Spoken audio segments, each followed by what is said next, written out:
Hi it's me friends. എല്ലാവർക്കും black ടൗഡിയോട് ചാനലിൻ്റെ പുതിയ വീഡിയോയിലേക്ക് സ്വാഗതം. എന്തുണ്ട് വിശേഷങ്ങൾ? എല്ലാവർക്കും സുഖമല്ലേ? എല്ലാവരും ഹാപ്പി അല്ലേ? ഹാപ്പി ആയിട്ടിരിക്കുക. Anything happy live asked go on always പോസിറ്റീവായി.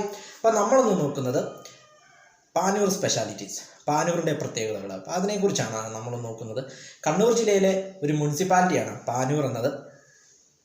ഇതിൻ്റെ ടോട്ടൽ ഏരിയ എന്ന് പറയുന്നത് 38.53 കിലോമീറ്റർ സ്ക്വയറാണ്. ഇവിടുത്തെ പോപ്പുലേഷൻ എന്ന് പറയുന്നത് 55,216 ഇവിടുത്തെ പോപ്പുലേഷൻ എന്ന് പറയുന്നത്. സംസ്ഥാന പാത 38 ഇതുവഴിയാണ് കടന്നു പോകുന്നത്. തലശ്ശേരിയുടെ പ്രധാനപ്പെട്ട പ്രാന്തപ്രദേശങ്ങളിൽ ഒന്നാണ് പാനൂർ എന്നത്. തലശ്ശേരിയിൽ നിന്നും 11 കിലോമീറ്ററും മാഹിയിൽ നിന്നും 11 കിലോമീറ്ററും കൂത്തുപറമ്പിൽ നിന്നും 10 കിലോമീറ്ററും കണ്ണൂരിൽ നിന്നും 30 കിലോമീറ്ററുമാണ് ഇവിടേക്കുള്ള ദൂരം എന്ന് പറയുന്നത്. സംസ്ഥാന പാത 38 ഇതുവഴിയാണ് കടന്നു പോകുന്നത്. 2015 ഇതിനെ മുനിസിപ്പാലിറ്റി ആക്കുന്നത്. അതുവരെ ഗ്രാമപഞ്ചായത്തായിരുന്നു. ചുറ്റുമുള്ള പഞ്ചായത്തുകളെല്ലാം കൂടി ചേർത്ത് 2015 പാനൂരിനെ മുനിസിപ്പാലിറ്റി ആയിട്ട് ഉയർത്തുന്നത്.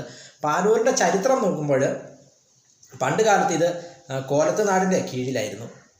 പിന്നീട് നീലേശ്വരം, കോട്ടയം എന്ന് പറയുന്ന തലശ്ശേരി രാജവംശങ്ങൾ ഇവിടെ ഭരിച്ചിട്ടുണ്ട്. അങ്ങനെ നാട്ടുരാജാക്കന്മാരുടെ കീഴിലായിരുന്നു ഈ പാനൂർ എന്നത്. ഇരുവഴി നാടെന്നും ഈ സ്ഥലം അറിയപ്പെട്ടിരുന്നു. പണ്ട് കാലത്ത് രാജഭരണകാലത്ത് ഇരുവഴി നാടെന്നും ഈ പേര് അറിയപ്പെട്ടിരുന്നു. പിന്നീട് ബ്രിട്ടീഷുകാരുടെയും ഫ്രഞ്ചുകാരുടെയും വളരെയധികം സ്വാധീനം ഈ മേഖലയിൽ ഉണ്ടായിരുന്നു. പാനൂർ ടിപ്പു സുൽത്താൻ്റെയൊക്കെ പ്രധാനപ്പെട്ട ഒരു സ്ഥലമായിരുന്നു പാനൂർ എന്ന് പറയുന്നത്. അടിക്കടി ഇവിടെ വന്നിട്ട് പോകുമായിരുന്നു പാനൂർ.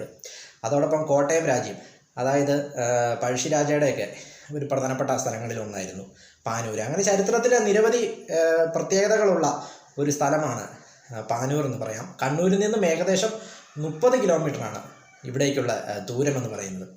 വീഡിയോ ഇഷ്ടപ്പെട്ടാൽ ലൈക്ക് ചെയ്യുക, ഷെയർ ചെയ്യുക, കമന്റ് ചെയ്യുക, സബ്സ്ക്രൈബ് ചെയ്യുക. വീണ്ടും പുതിയ വീഡിയോ കാണാം. അതുവരെയും ടേക്ക് കെയർ, ബൈ.